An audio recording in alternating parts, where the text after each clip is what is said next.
So we just had three aims. One thing we did very differently is that we decided to look at ice cream from three different perspectives. Instead of branching ice cream into one main umbrella and then trying to understand it from a biological, chemical, and physical perspective, we took ice cream and we were like, okay, what are the biological aspects, what are the chemical aspects, and what are the physical aspects? By doing that, not only were we able to specialize as such in what we were researching, but we did end up finding links in between certain subjects. So essentially what the aims of our experiments was to look at which ice cream was of a better quality in terms of thickness, nutrition, and acidity. First of all, the introduction. What is viscosity? So it's the resistance to flow of an object through a fluid. So for viscosity, we use the formula of Stokes' law, which we'll get into further down. A sphere moving through a fluid, which we're saying to be ice cream. So we used a brass ball. So there's going to be a frictional force upwards. There's going to be an upthrust force, and then there's also going to be the force of gravity acting on it. So the formula for viscosity, so gravity is equal to mg. Frictional force, we're using Stokes' law, which is 6 pi viscosity, velocity, and radius. Radius of the sphere, viscosity of the fluid, velocity of the object. And then upthrust, the upthrust force would be the weight in the air minus the weight in the fluid, which is ice cream. So then ma is equal to mg minus 6 pi. 6 pi viscosity, velocity, radius, Stokes' law. So then we use a small brass ball and attached to a string, and then which attached to a rotational acceleration sensor, and we dropped the ball into the measuring cylinder full of ice cream. We also measured the mass and the radius of the ball, and we also had to measure the weight of the ball in the air and the weight within the ice cream to calculate the upthrust on the ball. We also put a stopper at the bottom of each cylinder so that when the ball fell through the fluid, it wouldn't crack the bottom of the cylinder. So that was a safety risk assessment part of the... So here are the set of results that we attained for ice cream 1. What we did here was essentially we took the maximum velocity that was obtained and the maximum acceleration that was obtained for each of the various runs, and then we averaged it to get us a very accurate answer of all the three. The maximum velocity was used directly in the Stokes' law calculation, and there's some just uncertainty propagation that we also accounted for. Once the ball fell, the string detached from the sensor, but the sensor kept spinning. Back. But it's slowed down. So that this is the slowing down of the sensor. Sweet, thanks.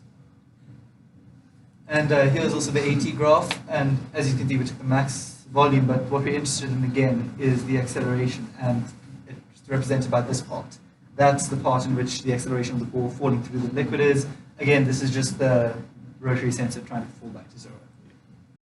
So processing the data is, these were the results we obtained. This is simply the mass and radius of the brass ball that we used. The ice creams, different weights in air and ice cream, and hence to determine the upthrust, you subtract them from each other. And the viscosity was done using Stokes' law.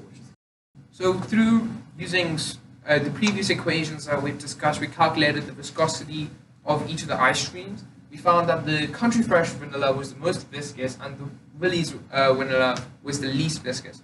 So we can show that the Woolworths vanilla ice cream was the smoothest, and so will provide the best user experience. So our first step was to look at the nutritional information of each ice cream individually, and our experiments would test to see if these were accurate at all. And we have the data tabulated over here. So we obviously see that Madagascar vanilla has the most fat, the most sugar, and the most protein by quite a large margin. And then onto experimentation, we determined a few variables. So the dependent variable, because we ran 3 experiments to determine fat, protein, and glucose count, was the color change within the indicators, or the separating of the fat. The independent variable used in the experiments was all 3 of the ice creams. And then for each and every experiment we ran, we'd have to use different negative and positive variables, which are shown over here. So the protein test, we used albumin, which is egg white. that was the positive control. Distilled water was the negative control. Glucose test, same negative control, but a glucose solution is the positive control, 5 milliliter per 100 milliliter. And the fat test, egg yolk was the positive control, and then distilled water was again the negative control. The fat test showed us as a test that we created ourselves, hoping to find a result, and we did. So we added 5 milliliters of acetone to each test tube in order to separate the fat out of the rest of the liquids in the test tubes. We then froze this overnight and observed the results the next morning. So egg yolk ended up being very chunky. The deionized water, there was obviously no change. The Madagascar vanilla had a thick layer of fat floating on top. Woolworths vanilla also had a thick layer of fat floating on top, but not as thick as Madagascar vanilla. And the country fresh vanilla had a thick layer of fat sunk to the bottom. We couldn't do further testing on this, but we speculated that the layer of the fat sunk to the bottom was because of the different types of fat, maybe a difference between unsaturated and saturated, or, yeah. And then here's a total graph of all three compounds, so you can see Madagascar vanilla containing the highest in all, Woolworths containing the second, and country fresh containing the third. The experiment could have been improved by deducing finite values for all compounds and then comparing that to the back of the packaging, but this was not possible given time frame and equipment. But through testing, we found that the ice cream with the most fat was the creamiest. That's again the Madagascar vanilla. However, rejecting another part of our hypothesis, it may also be said that sweetness does not necessarily have a relation to glucose content, as we found that the country fresh vanilla, which we speculated which was the sweetest, came out to have the least glucose content in natural compounds. So we have to do further investigation. Other factors have to be considered. Basically, we just wanted to figure out which ice cream had the highest levels of acidity, and in doing that, we did an acid-base titration. So in order to neutralize the ice cream, we thought of the most logical way we would do that as humans. That's brushing your teeth, so toothpaste. The reason why we also did this experiment was for health reasons. Yeah. So determining the acidity level of the ice creams. But on a small sample, it came out as quite an intense yellowy orangey color, which indicated its acidity. Then we took the toothpaste solution and put it into a little Pasco syringe burette and counted its drops. And we kind of just let it flow to see how much we could use to neutralize the ice cream. Toothpaste, we found out it was around 9, the pH was around 9, and that the melted ice cream had a pH of approximately 5.5. So These are the images. So these are the two contrasting images. As you can see, this was the ice cream. It was very vividly, you could just see the two different colors. The green here, once again, it's not as intense as when it was on a smaller sample. So in the end, we came down to the conclusion that for 20 milliliters of ice cream, it took us around 150 milliliters of diluted toothpaste to neutralize it to a point where we could kind of see a greenish change in color.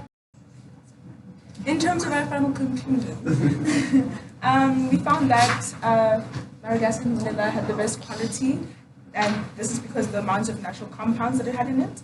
And we found that, especially in our physics investigation, that Woolworths vanilla was the smoothest ice cream, and that country fresh vanilla was the most viscous and had the most amount of fats. So due to our investigation, we suggest you buy the Woolworths vanilla, not the rest. Thank you. This is not a